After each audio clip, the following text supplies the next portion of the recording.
So we're going to look at the first verse in Philippians chapter 1.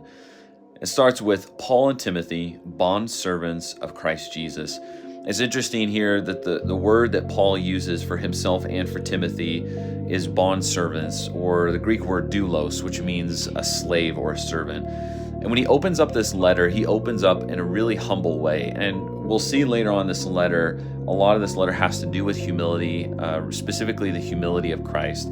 So when we look at how Paul opens this, it should remind us that we ought to also view ourselves as slaves of God, servants of others.